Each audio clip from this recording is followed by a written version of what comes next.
En los últimos 18 años, Taylor Swift perdió sus canciones, fue cancelada y la industria entera estaba en su contra. Hoy tiene el tour más lucrativo de la historia, sus propios masters y cambió las reglas del juego para todos los artistas que vienen después de ella. Porque la mayoría de la gente cree que Taylor Swift tuvo suerte o que simplemente tiene fans muy dedicados. Pero si analizas cada una de las decisiones que tomó los últimos 18 años, encuentras algo que los economistas llevan décadas estudiando. Se llama teoría del juego. Y Taylor Swift la aplicó en los 5 momentos donde la industria intentó ganarle la partida. En cada uno de ellos no solo sobrevivió, sino que cambió las condiciones del juego para todos. Eso es exactamente lo que vamos a analizar hoy. Porque la industria musical es uno de los juegos más brutales que existen y después de este video vas a ver la carrera de Taylor Swift de una forma que nunca habías visto. Y más importante, vas a reconocer el mismo juego en tu propia vida. La teoría del juego es simplemente el estudio de cómo tomas decisiones cuando el resultado no depende solo de ti, sino de lo que también deciden los demás. Pero esta teoría no nació en la música, nació en economía. Era 1944, en plena Segunda Guerra Mundial. Dos matemáticos, John von Neumann y Oscar Morgenstern, publican un libro que nadie esperaba, Theory of Games and Economic Behavior. Su objetivo era transformar la economía desde sus cimientos, modelar cómo se comportan las personas cuando sus decisiones dependen de las decisiones de los demás. Pero lo que no anticiparon es que su teoría iba a terminar siendo adoptada por militares, gobiernos y estrategas de la Guerra Fría, porque resultó que la lógica de un mercado y la lógica de un campo de batalla no son tan distintas. Una década después, un matemático de 21 años llamado John Nash tomó esa teoría y la llevó más lejos, y su trabajo terminó ganando el Premio Nobel de Economía en 1994. Pero eso es algo que vamos a ver en detalle más adelante. Desde entonces, la teoría del juego dejó de ser exclusiva de los militares y los académicos. Ahora Amazon la usa para fijar precios en tiempo real, Netflix la usa para decidir qué contenido producir, incluso YouTube la usó para recomendarte este video. Los equipos de negociación de los contratos más grandes del mundo la usan para anticipar los movimientos del otro lado de la mesa, y Taylor Swift la aplicó en cada uno de los 5 momentos donde la industria intentó ganarle la partida. Así que vamos caso por caso. For best female video goes to Taylor Swift. Es 2009, Taylor Swift tiene 19 años, acaba de ganar su primer VMA, mejor video femenino por You Belong With Me. Está en el escenario, micrófono en mano, el mundo la está viendo en vivo, y entonces Kanye West le arrebata el micrófono. Yo, Taylor, I'm really happy for you. I'm gonna let you finish, but Beyonce had one of the best videos of all time. One of the best videos of all time. Taylor se queda parada, no dice nada, y en cuestión de minutos ese clip se convierte en el momento más reproducido de la historia de los VMAs. Para entender lo que pasó después hay que entender el tablero del juego. Kanye estaba en la cima de su carrera, con una reputación de genio impulsivo que la industria había aprendido a tolerar. Taylor tenía 19 años, 2 años en la industria y 0 experiencia manejando una crisis pública de esa escala. Y el público, el jugador silencioso, era el que en última instancia iba a determinar los incentivos reales del juego. Esa noche había información asimétrica en el tablero. En teoría del juego, la información asimétrica ocurre cuando los jugadores no tienen acceso a los mismos datos. Y esa brecha define quién tiene una ventaja real sobre la situación. Kanye sabía que el escándalo le generaba tensión, lo había probado antes. Lo que no sabía, lo que no calculó, era cuánto tiempo iba a durar Taylor Swift en el juego. Esa brecha fue exactamente lo que hizo tan costoso su movimiento. Jugó como si ella fuera un personaje temporal, como si esa noche fuera la única ronda del juego. Taylor tenía opciones: confrontar, desmoronarse, responder con sarcasmo. Cada opción tenía un pago inmediato atractivo y un costo a largo plazo devastador. No eligió ninguna de las tres, absorbió, cayó, dejó que el momento construyera su narrativa solo. No porque no le doliera, lloró en backstage, lo dijo en entrevistas durante años, sino porque entendió algo que Kanye no calculó, que este juego no terminaba esa noche. Eso es exactamente lo que en teoría del juego se conoce como juego repetido. Cuando los mismos jugadores se van a volver a encontrar, las reglas cambian completamente. Ya no solo importa lo que ganas hoy, importa cómo quedas posicionado para la siguiente ronda, porque cada movimiento que haces hoy es información que todos los demás jugadores van a guardar sobre ti. Kanye consiguió lo que buscaba: atención masiva, portadas, conversación global. Ganó esa ronda sin discusión, pero estaba construyendo un perfil sin saberlo. Cada vez que hizo algo controversial después, el clip de los VMAs resurgía, no como un recuerdo, sino como evidencia de un patrón. Taylor, en cambio, se quedó con la narrativa abierta. El mundo entero vio lo que le hicieron, y el mundo entero estaba esperando ver qué hacía con eso. Esa noche que todos recuerdan como la victoria de Kanye fue en realidad el primer movimiento de Taylor, solo que nadie lo vio venir, incluyendo ella. En un juego repetido no ganas acumulando victorias, ganas acumulando información que los demás no saben que estás guardando. Pero callar no fue suficiente. Cuando Taylor intentó hablar con su música, la industria encontró otra forma de apagarla. Superstar Taylor Swift abruptly pulling all of her albums from the streaming service Spotify. Era 2014, Taylor Swift está en la cima. 1989 acaba de salir, uno de los álbumes pop más anticipados de la década. Spotify tiene 40 millones de usuarios activos y es la plataforma de streaming dominante en el mundo. Cualquier artista que quisiera alcance masivo necesitaba estar ahí. Y Taylor retiró todo su catálogo, no una canción, no un álbum, todo, incluyendo 1989, recién lanzado en su momento de mayor exposición. La industria no lo podía creer, los medios la llamaron arrogante, los ejecutivos dijeron que estaba cometiendo un suicidio comercial. Y para entender lo que realmente estaba haciendo, de nuevo hay que entender el tablero. Taylor sabía algo que Spotify decidía ignorar, que el modelo de pagos del streaming era profundamente desventajoso para los artistas. En 2014, Spotify pagaba entre 0.006 y 0.0084 dólares por stream, una fracción de lo que Taylor generaba con ventas directas, y una fracción aún más pequeña de lo que Spotify estaba ganando con su música. música. Spotify, por su parte, tenía un problema que Taylor conocía perfectamente. Apple Music estaba por lanzarse. Necesitaban demostrar que eran la plataforma preferida de los artistas más grandes del mundo. Perder a Taylor Swift en ese momento no era solo perder streams, era perder el juego completo. Esa simetría de información definió todo lo que vino después. Taylor sabía exactamente cuánto le dolería a Spotify su salida. Spotify subestimó exactamente cuánto estaba dispuesta a perder Taylor para demostrarlo. Y ahí está el concepto central de este caso: compromiso creíble. En teoría del juego, un compromiso creíble no es una amenaza. Una amenaza es decir, si no cambias las condiciones, me voy. Un compromiso creíble es irse. Porque una amenaza se puede ignorar. Un costo real, visible e irreversible, no. Taylor no solo retiró su catálogo, escribió un artículo en el Wall Street Journal explicando exactamente por qué. La música no debe ser gratuita. Lo dijo con nombre, con argumento, con datos. Convirtió una decisión comercial en una posición pública imposible de revertir. Eso es lo que hace un compromiso creíble. Elimina la posibilidad de que el otro jugador lo interprete como un bluff. Los pagos reales llegaron en dos tiempos. A corto plazo, Taylor perdió alcance. Millones de usuarios de Spotify no podían escucharla. Los medios cubrieron su salida como una derrota, pero las ventas de 1989 se dispararon. El álbum vendió 1.287 millones de copias en su primera semana, el mejor debut en 12 años en la industria. La gente que quería escuchar a Taylor tenía que pagar por hacerlo, y lo hizo. 3 años después, en 2017, Taylor regresó a Spotify, en sus propios términos. Para entonces, la conversación sobre los pagos a artistas había cambiado en toda la industria. Su salida no fue solo un movimiento personal, fue una señal que otros artistas y sellos usaron como referencia para negociar mejores condiciones. Eso es lo que hace un compromiso creíble bien ejecutado. No solo cambia el resultado de tu negociación, cambia los pagos del juego para todos los que vienen después. Taylor había demostrado que podía resistir a una plataforma, pero la industria estaba a punto de hacer su movimiento más agresivo. Esta vez no venía de afuera, venía de adentro. Oh snap! Kim Kardashian called out Taylor Swift for lying about not knowing about Kanye West's famous lyric. Era 2016, Taylor Swift está en todas partes. Es, por consenso general, la artista más visible del planeta. Y entonces Kim Kardashian publicó un video en Snapchat, una llamada telefónica grabada sin el consentimiento de Taylor. Kanye del otro lado de la línea pidiéndole permiso para incluirla en su canción Famous. Taylor respondiendo con amabilidad.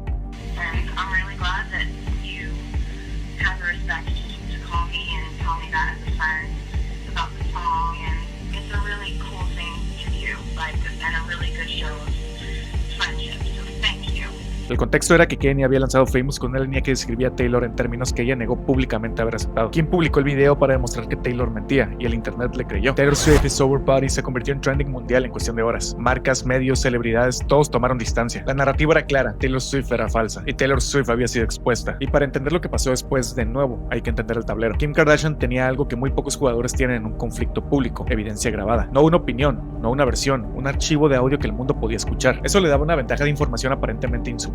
Taylor, en cambio, tenía algo que Kim no podía grabar, lo que realmente había pasado en esa conversación. La llamada que Kim publicó estaba editada. Taylor sabía exactamente qué faltaba, y sabía que demostrarlo en público en ese momento no iba a cambiar nada. El internet ya había decidido. Ahí está la primera dimensión de este caso: información asimétrica, pero esta vez funcionando en dos direcciones simultáneas. Kim tenía información que el público no tenía, la llamada grabada. Taylor tenía información que Kim no podía controlar, la versión completa. El juego no era quién tenía más información, era quién sabía mejor qué hacer con la que tenía. Y aquí es donde este caso se separa de todos los demás. La teoría del juego clásica asume que los jugadores son completamente racionales, que suprimen las emociones, que maximizan sus resultados fríamente. Taylor hizo exactamente lo contrario. Sintió todo, lo dijo públicamente, no escondió nada, y aún así jugó mejor que todos. ¿Cómo es posible eso? Eso es lo que este caso responde. Taylor desapareció, un año completo sin redes sociales, sin entrevistas, sin presencia pública. El silencio fue total y deliberado. Mientras el mundo la declaraba muerta, ella estaba construyendo algo. En teoría del juego existe un concepto llamado juego de señales. Ocurre cuando un jugador no puede demostrar directamente algo sobre sí mismo, y en cambio elige una acción costosa que transmite esa información de forma indirecta. La clave es que la señal tiene que ser costosa. Si no cuesta nada, cualquiera puede enviarla, y por eso no significa nada. Desaparecer por un año completo en el pico de tu cancelación es una señal costosa. Regresar con un álbum llamado Reputation, donde tú misma eres el villano, es una señal costosa. No te estás defendiendo, no estás explicando. Estás tomando la narrativa que el mundo construyó sobre ti y convirtiéndola en tu próximo movimiento. Reputation no negó la cancelación, la absorbió, la procesó y la convirtió en identidad. Snake era el emoji que el internet usaba para insultarla. Taylor lo puso en el escenario de su tour. Esto es información asimétrica usada como arma. Si el adversario no puede atacar una posición que tú ya ocupaste, el ataque pierde sentido. Kim tenía la grabación, Taylor tenía el álbum, y el álbum duró más. Los pagos reales de este caso llegaron en números. Reputation vendió 1.2 millones de copias en su primera semana. El tour recaudó $345 millones.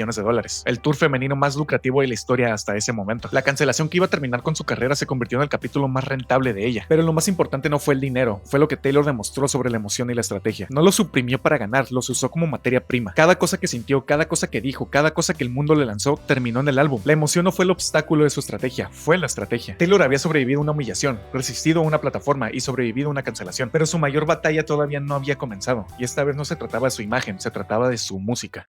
Taylor Swift is involved in a public feud again, and this time it's over who gets to own her music.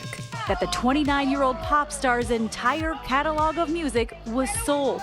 I made it very clear that I wanted to be able to buy my music. That opportunity was not given to me. Era 2019, Taylor Swift lleva 15 años construyendo su carrera. 6 álbumes, docenas de premios, una de las bases de fans más leales de la historia de la música. Y entonces se entera de que Scooter Braun acaba de comprar Big Machine Records, el sello que la lanzó, el sello que guardaba los masters de sus primeros 6 álbumes, su voz, sus canciones, su historia, en manos de alguien que ella había descrito públicamente como su acosador. No le llamaron para avisarle, no le ofrecieron la oportunidad de comprarlos primero. Se enteró como el resto del mundo. Esa noche Taylor publicó una carta, no un comunicado legal, no una declaración corporativa, una carta. Describió exactamente cómo se sentía, nombró a Scooter directamente, le dijo al mundo lo que había pasado y lo que eso significaba para ella. El mundo la leyó, y para entender lo que pasó después, siempre hay que entender el tablero. Scooter Braun había comprado un activo que parecía inatacable. Los masters son las grabaciones originales de un álbum, la fuente de toda reproducción, licencia y sincronización. Quien los tiene controla cómo se usa la música. En términos de teoría del juego, Scooter tenía el activo. Taylor tenía algo que Scooter no podía comprar: su voz, su nombre y su audiencia. La información asimétrica aquí era crítica. Scooter sabía que los masters valían dinero. Lo que no calculó era que Taylor tenía la capacidad y la disposición de hacerlos valer menos, intencionalmente. Las estrategias disponibles para Taylor eran aparentemente limitadas. Podía demandar, eso es costoso, largo e incierto. Podía ignorarlo, imposible emocionalmente y estratégicamente. O podía comprarlos. Scooter pedía condiciones que ella describió como inaceptables. No eligió ninguna de las tres. Eligió algo que nadie en la industria había hecho antes: regrabar cada uno de los 6 álbumes, canción por canción, y llamarlos Taylor's Version. Y allí está el concepto central de este caso: diseño de mecanismos. En teoría del juego, el diseño de mecanismos es el nivel más sofisticado de estrategia. No es jugar dentro de las reglas del juego, es rediseñar el juego desde adentro, cambiar la estructura misma, los incentivos, los activos, los pagos, para que el resultado que tú quieres se vuelva inevitable. Taylor no peleó por los masters originales, creó un juego paralelo donde los masters originales dejaban de importar. Le pidió a sus fans que transmitieran Taylor's Version, le pidió a las marcas que usaran Taylor's Version en sus campañas, y el mundo lo hizo. El resultado fue un movimiento de estrategia dominante, otro concepto de teoría del juego que describe una opción que te conviene a ti, sin importar lo que decida hacer el otro jugador. Si Scooter vendía los masters originales, Taylor's Version los hacía menos valiosos. Si los guardaba, Taylor's Version los hacía irrelevantes. No había respuesta de Scooter que pudiera detener lo que Taylor había puesto en movimiento. Los pagos reales de este caso son los más grandes de toda esta historia. Taylor's Version transformó algo que era una derrota, perder tus grabaciones originales, en el catalizador de la gira más lucrativa en la historia de la música. El Eras Tour recaudó más de $2,000 millones, no a pesar de haber perdido sus masters, en parte gracias a eso, porque la narrativa de Taylor's Version le dio al Eras Tour un significado que ninguna gira de nostalgia ordinaria podría tener. No era un repaso de su carrera, era la recuperación de su historia. Y eventualmente, con los recursos generados por ese tour, Taylor pudo recomprar sus masters originales. El activo que Scooter compró para tenerla atrapada terminó siendo el motor que le permitió liberarse. Eso es diseño de mecanismos en su forma más pura. No recuperas lo que te quitaron, construyes algo tan valioso que lo que te quitaron pierde sentido, y en el proceso dejas al adversario con un activo que ya nadie quiere. Lo que le pasó a Taylor no fue mala suerte, fue la consecuencia directa de firmar un contrato sin entender quién controlaba qué. Los masters no eran una cláusula menor enterrada en el documento, eran el activo más valioso de todo el acuerdo, y nadie se lo explicó en términos que importaran hasta que ya era demasiado tarde. ¿Qué hubiera cambiado todo? Una sola cláusula. Las partes acuerdan que en caso de compra en la mayoría accionaria y o cambio sustancial en el órgano de control de la sociedad, la compositora tendrá derecho de preferencia sobre la compra de los derechos sobre sus composiciones y o masters de los que sea tenedora la sociedad. Eso es todo, una cláusula de derecho de preferencia. Le hubiera dado a Taylor la oportunidad de comprar sus propios masters antes de que Scooter pudiera hacerlo. El juego completo, es decir, los años de regrabaciones, el Eras Tour como acto de recuperación, la batalla pública, posiblemente nunca hubieran ocurrido. Y la mayoría de los emprendedores y creativos firman contratos sin modelar qué pasa cuando la otra parte deja de ser razonable, sin importar quién controla qué si algo cambia, sin incluir las cláusulas que te protegen antes de que las necesites. Si quieres revisar qué tan protegidos están los activos de tu negocio, ese es exactamente el trabajo que hago. Revísalo en mi página fgcconsultores.solutions. El link está en la descripción. Taylor había rediseñado su propio juego, pero lo que venía después era diferente. Por primera vez no estaba jugando para protegerse a sí misma, estaba jugando para cambiar las reglas para todos los demás. And just like that, Taylor Swift is off the market. Para ahora formar parte